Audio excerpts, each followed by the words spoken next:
Hello, everyone. Welcome back to another episode of Converge Live. My name is Sonia Couto, I'm Managing Director at Konverge, and today we are going to be joined by Christine Billinger, our Marketing Manager, to discuss building apps. People are always coming to us and calling me to ask questions about building software apps on specifically SaaS-based, so software as a service that are installed on the Windows Store, the Android Store, or the Apple Store, and they want to have multiple clients using one app. The one thing about that is that a very common conversation that I have is someone will call me up like, I have the next best $1 million idea. I have a unicorn product that I'm going to build. And I'm always like, and I even have friends in tech who will reach out to me that way. And I'm like, okay, whoa, calm down. All right, you have an idea. Everyone has ideas, but have you considered all of these other things that you really need to get to before you start like spending money and raising money to build this idea? And usually the answer I get is like, no. I know it's $1 million idea. I know it's great. I just want to start building it. So I wanted to have this talk today with Christine, just to sort of go over some of the things that I think is important to consider when having that fantastic, great idea. I'm not saying that no, you shouldn't build, but I am saying, there are so many components that you need to consider before raising money, before even starting any development or spending any money on this. And there's a lot of things that you need to do. Konverge is an expert on this, but Christine is definitely an expert in this area because Konverge, we house a number of products, SaaS-based products that are out in the market, and we've had to learn some of these things the hard way. Christine has been with us for over 10 years, and she has evolved with the company, pivoted with the company. She's been involved in many different projects and marketing strategies. So welcome, Christine. Thank you, Sonia. So today we're going to have a bunch of questions and things to go through. Before we get there, do you want to, I know I sort of introduced you, but do you want to just sort of say something, say hello to whoever is joining us today? Hi, everybody.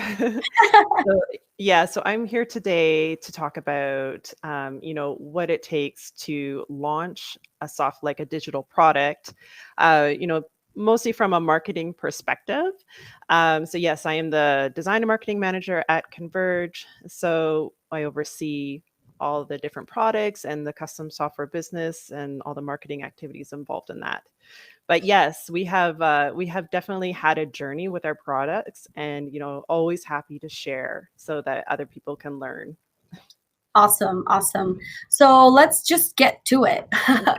I'm going to basically, we're going to have questions, go back and forth, discuss, follow up, and things like that. So let's start with the first question. What do you think would be the most critical marketing thing to do before beginning any development of a product?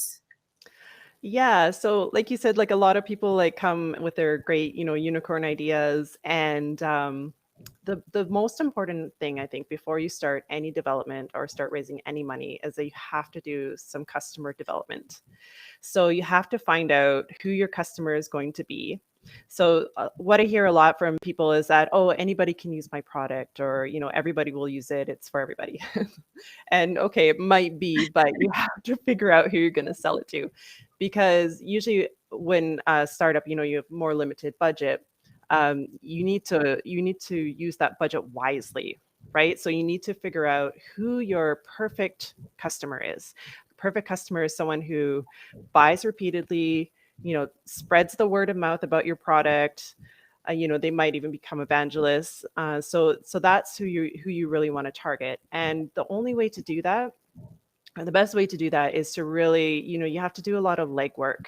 You have to figure out where your customers are. You have to be there. You have to talk with them. So that could mean, going to trade shows, obviously not right now, but You can listen in on social media groups, you can reach out to contacts and interview them. You can do surveys. You really want to nail down a customer persona before you start to build your product, because a lot of people will say, and even if you talk to industry people about your idea, they'll say, oh yeah, that's cool, but would they actually buy it? So you need to understand their problems, right, in order to cater a product to solve them. So even if you think you know exactly what the problem and solution is, if you haven't talked to tons of people in the industry, you don't know. Right. No, So I right? have a follow-up to that. Now with COVID and everything happening and not being able to go to trade shows, do you have some suggestions for how they could talk to that potential client that they want to reach out to? Yeah, totally. So you can reach out to people on social media. So you can, just send direct messages to people in the industry and ask if, they have a few minutes, on the phone. You could chat with them. You can do surveys. So surveys, they will cost some money. It's hard to get people to fill out a survey for free these days.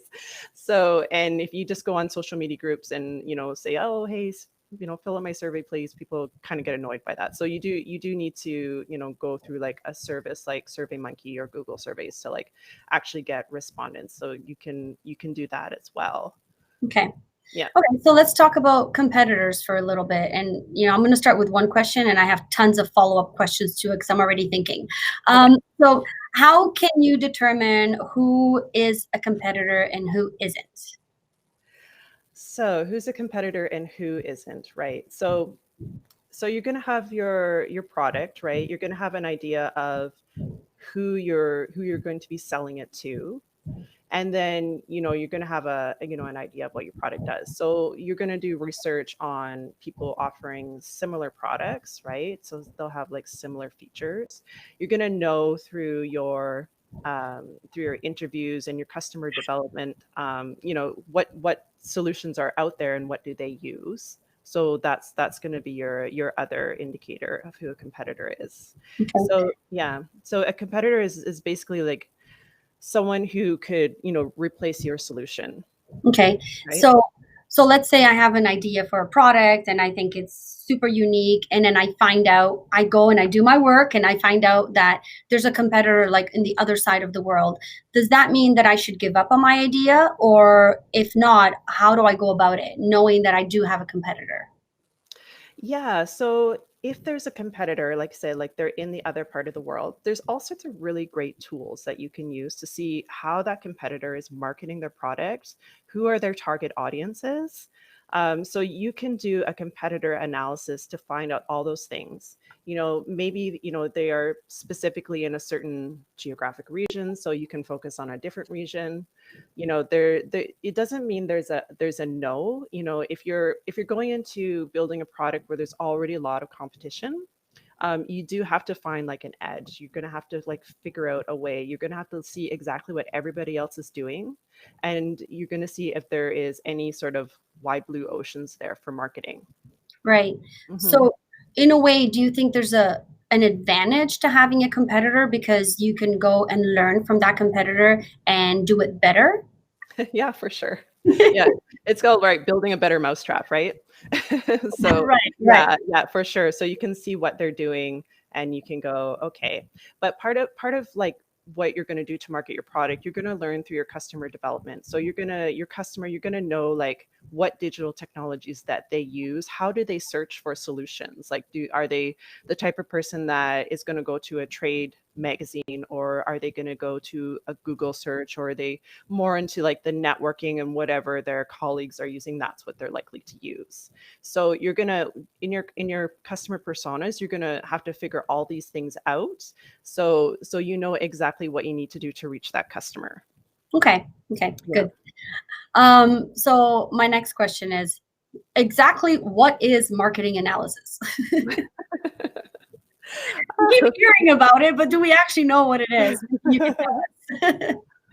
Well, marketing analysis is, obviously like when you're going into a market, right?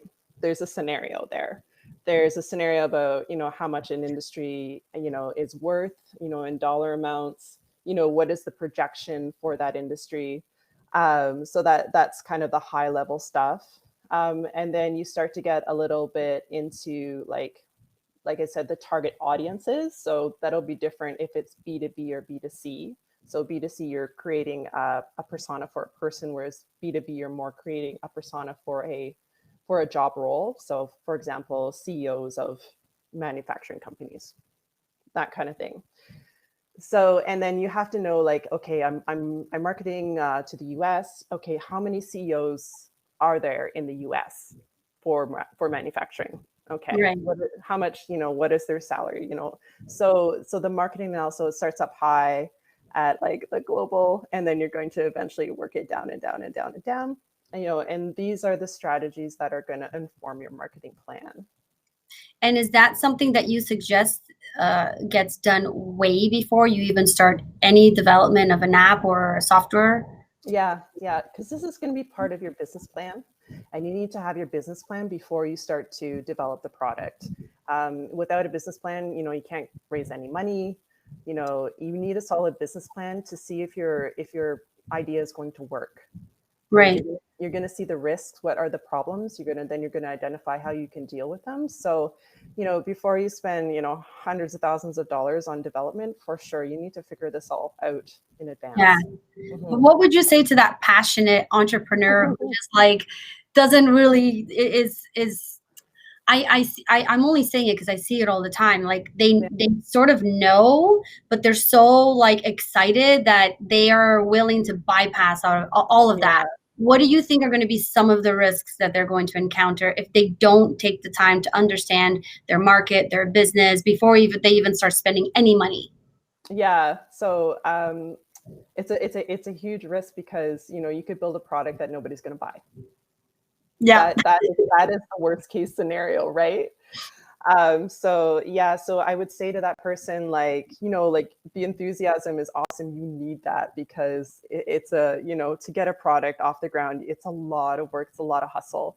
But I would tell them to find somebody who can like mentor them. Like there's all sorts of programs for entrepreneurs and startups, and they can get into those, and they're going to get all the resources that they'll need to get started. But yeah, they're going to need help. Yeah, I think that's some really great advice. I know that's something we did with our Menusano product and our Field Eagle product, just because we got excited about the ideas, and then we hit a couple of walls, and we had to really like see our way out of it and really learn as we went. So everything that we're sort of sharing today are really part of lessons learned on our side because we've been there and we've done that. Right. So how is a SaaS marketing different from every other type of marketing?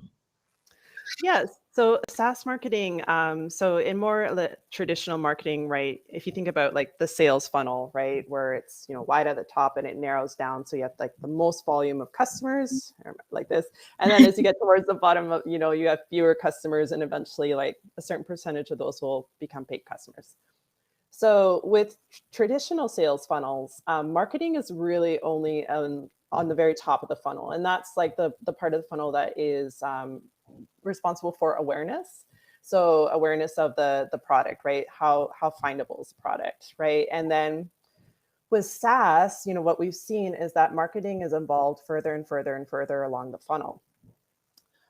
So after the sale is complete, with the SaaS product, because it's a subscription, you need people to keep purchasing over and over and over again, right? And then you need to develop ways to increase the lifetime value of that customer. So you need to have, new features, things that will, add that they might, pay a little bit more to do to get more from the product. So there's a whole other part that the funnel has now become like an hourglass shape. So it's like this, and then it's like this, and marketing is involved pretty much through the whole way. So it's getting the customer in, getting them to do their free trial or, do the demo, getting them to sign up, And then we have to maintain them, keep them coming back, and keep them engaged with the product. So it's much more heavily marketing involved.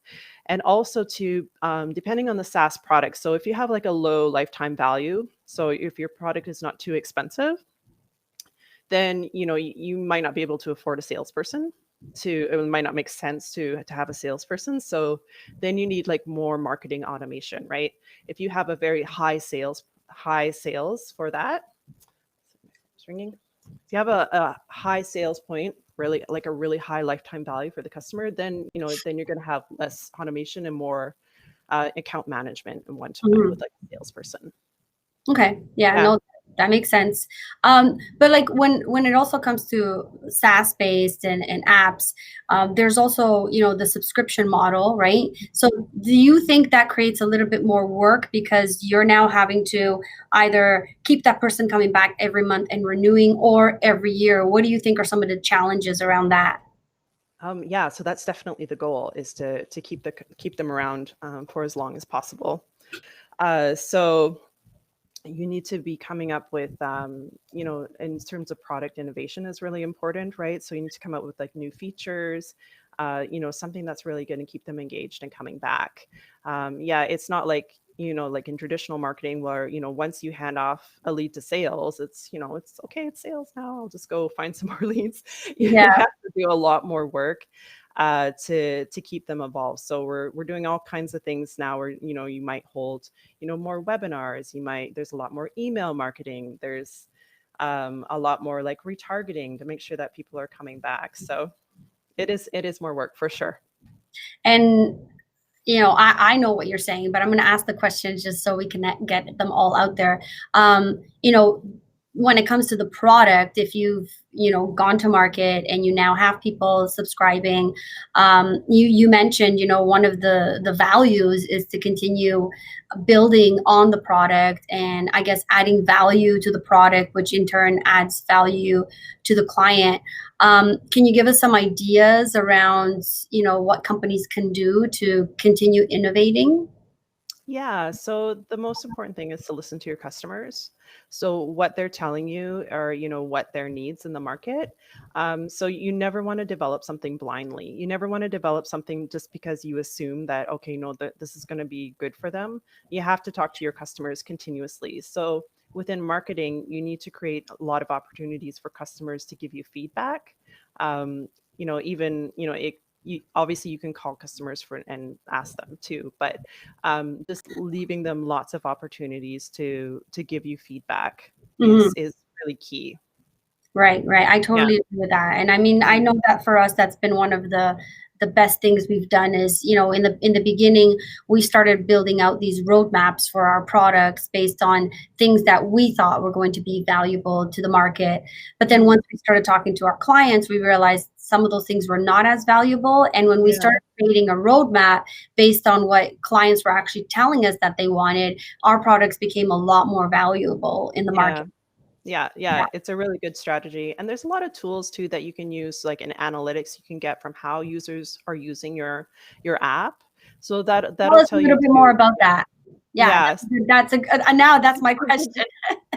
Yeah, so you can use certain tools that will track like how users are using the app, and it's just to help to find like features that they're not using.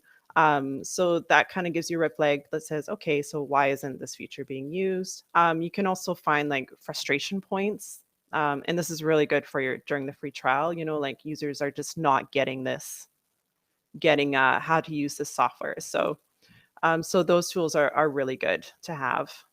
Like Yeah. again, it removes some of the blind spots, right, for you as a product owner.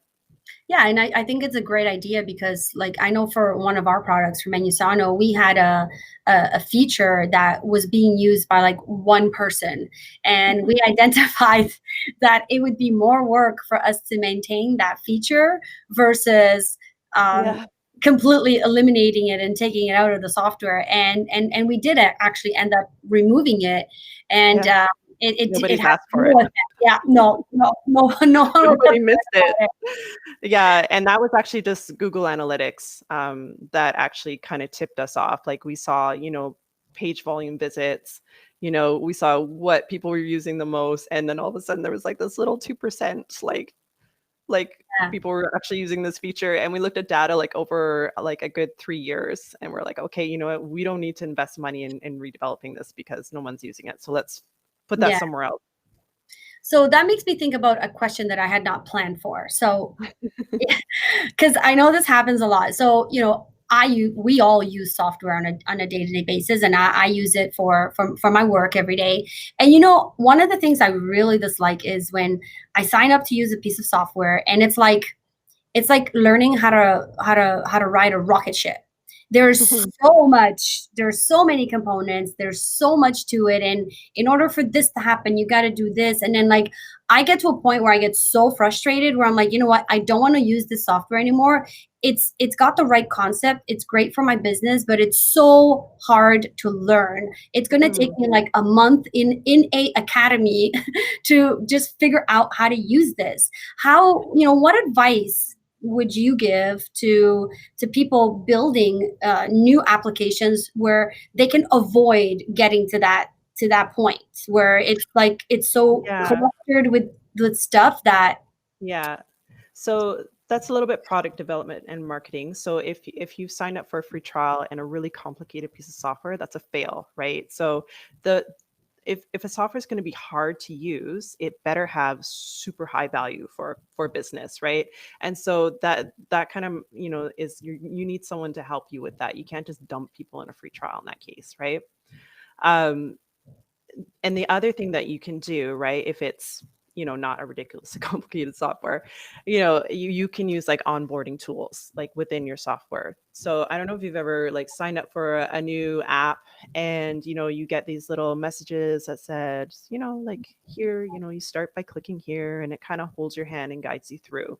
Mhm. So these onboarding tools are kind of a lifesaver for SaaS products, right? Because you want to be able to get people to the aha moment as quickly as possible. And the aha moment is when that light turns on in their head and they say, "Oh my God, I can't believe I can do this with software." Like, and so whatever it is that your software does, even if it does like a million other things, get them to that aha moment as quickly as possible. You can do that with onboarding software. And if you're marketing to different segments, you have to segment your onboarding as well, right? If people are using your different software for different things, right, then you have to try to, you're going to have to segment your audience that way too. Yeah. What influence does the UI have as part of that onboarding? Yeah, it's definitely a big part of it. So talking about UI, like, and user experience for sure. So the onboarding helps to increase the user experience of the product, right? Getting them to that aha moment faster. Mhm. Like and of course, in terms of the user interface, it has to be easy and intuitive for sure. Right. It's huge. Yeah. And what kind of things do you have to take into account when you're building a good UI? Well, you kind of want to, like, there's sort of traditional, really like developed standards in terms of how people interact with, how we're used to interacting with a computer screen. So I always recommend, like, don't reinvent that, because that's what's going to make it hard for users to do. Mhm. There's all kinds of like really great user interface like studies. Like, it's not rocket science anymore. Like, there's been so much research on this subject that you don't really need to do any A/B testing of, oh, if I put a button here, if I put a button there. That's been done a Right. million times. You don't need to do that anymore. So yeah, so if you do your research, and of course you're going to have beta testers, right? So when you first you get into that development phase, you want to get some beta testers on board and to give you feedback on that kind of stuff too. Okay. So do you offshore your product development, or do you work with the local company, and why? I mean, I know the answer.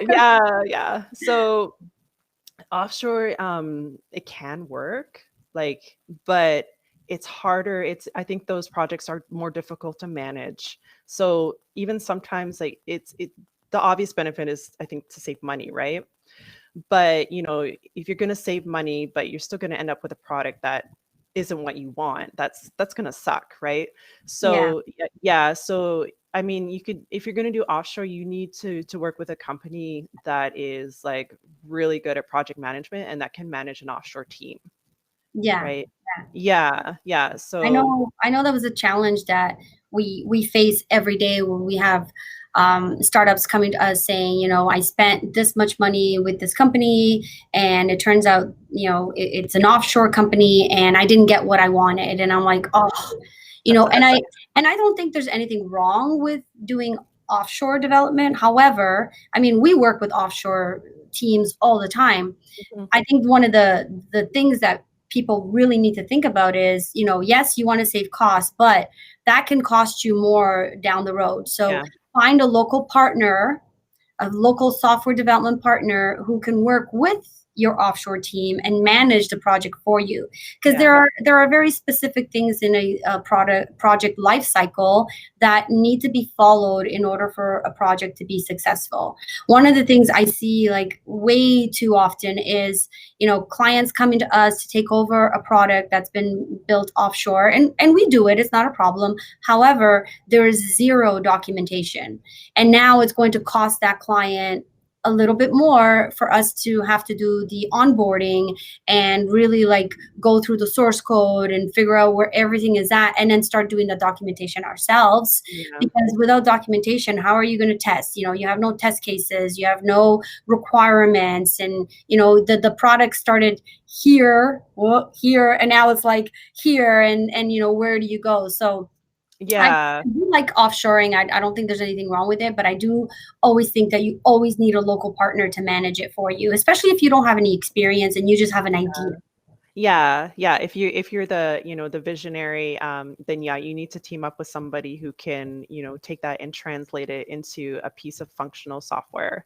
Yeah. Yeah, yeah, for sure. Yeah. So my last question, how do you market yourself as a leader in the industry? Ooh. That's a good one, eh? Right, right. So I work in this industry and I want to be seen as like the leader I, and a leader in this I'm industry. like the go-to for this. Yeah. Yeah, so you know what? You gotta get out there and be seen is the best thing. So, PR is pretty brilliant for that. You know, if you can work with a PR person to sort of help get your name out there. You gotta get on, you know, speaking events are another way to do that. You can also, you know, create your website as, you know, a go-to sort of resource for industry information as well. Mhm. So you can add that as well. Yeah, winning awards also good. Okay, so I just thought about something else. You know, can you talk to us a little bit about SEO? Because I know that's SEO is search engine optimization, and that is a very key thing when you have, you know, when you're starting out and you want to get your name out there and you want to get people at least coming into your website so that they can start, you know, signing up for those trials. Can you talk a little bit about SEO, the benefits, and some of the things that a startup can do for SEO without spending a lot of money, because they're all on a tight budget, right? Yeah, yeah. So you're you're that's like, a oh huge crap. question. Oh my goodness. Yeah. Yeah, so SEO is going to be super important for findability. You know, and it's not something that's going to happen overnight. SEO is something that you work on, you know, daily, weekly, monthly to improve, you know, again and again and again. When you're first getting started, right, you're probably going to want to do some pay per click on certain keywords that someone might search if they were looking for your product. That's just going to help you get that little bit more visibility in the beginning while you're working on your SEO to climb the search. It's called the SERP, the search engine ranking position. So, I mean, ideally, you want to get into like the top 10 and even better, like the top 3 positions. So when Mhm. someone types in a keyword, you're there. So it takes a lot of work. So you have to, you know, plan for those keywords before you build your website. Ideally, you have to have your SEO strategy before you build your website. And then as you build your website, you can, you know, you have to cater the content your URL structure for those keywords that you want to rank for. And so what we do, what's helped us a lot is blogging in our company. So we design our blogs to be highly SEO optimized. So whatever keyword we want to improve ourselves on, we will, typically have that in the title of the blog. And then we also have a linking strategy in our blogs that will link you to the landing page within our website that is relevant to that keyword. So, I mean, that's like a bit in a nutshell to get you going. But yeah, there's SEO like on the page, and then there's SEO that happens like off the page as well. And yeah, but it starts with knowing your keywords. So you might not be able to compete for a keyword if you're just starting out. So say, I don't know, you make diamond rings, right? I want my website to show up when I type in diamond rings. Well, guess what? There's a lot of people in that space, right? Or so you have to kind of see, like, you can use different keyword tools to see like how much it's going to cost you to compete for that keyword. So you might have to come up with like different strategies. Right. Yeah. So I mean, it sounds to me like this whole thing is an art that you have to really know really well before you build your $1 million unicorn company, right? Yeah. So with everything that we talked about today, and one of the things that Konverge does is we build software applications and apps that can go along with software applications, or that can be standalone, SaaS-based, and we work with the idea people, with the founders, CEOs, to document everything, help them build exactly to spec and what they're looking for. We help them budget wise. So, if they tell us they want to, stick to something, we'll say, we will usually say, why don't we build a minimal viable product to get you out to the market and get you testing the market to see, the interest level that's out there before you spend like all this money. We also work with our clients' offshore teams, in the sense of we can take over a project and make sure that all of the development is done according to the expectation of the client, and then take over in the sense of making sure documentation is in place, that the product is being built to spec. And of course, we also have our own teams that build these applications from scratch. Konverge has been in business since 1994. And our core business is obviously building enterprise solutions for our clients on the B2B sector. And then, of course, we work with entrepreneurs and startups who are doing the B2C, so business to client business, and that's mostly focused around apps. We've been through this. We've built our own products, Menusano, which is a nutrition analysis software, and Field Ego, which is a mobile inspection system for oil, gas, and mining companies and construction, and so much more. And so we've had to build these products from scratch, create business plans around each one, and marketing plans. And, we've launched and failed and had to launch again and learn the whole process of marketing. So I think we've really become experts in the space just based on our own learning, our own experience. And so I hope this talk sort of helps guide any entrepreneur or company that is looking to develop something further or develop something new from scratch.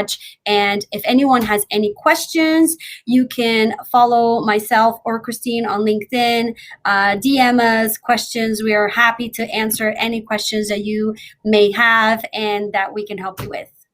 Thank you, Christine, for coming on. This was great. I'm sure we're going to do lots more. And yeah, awesome. Okay, perfect. Thank you so much. And we will see you all next time. Bye. Bye.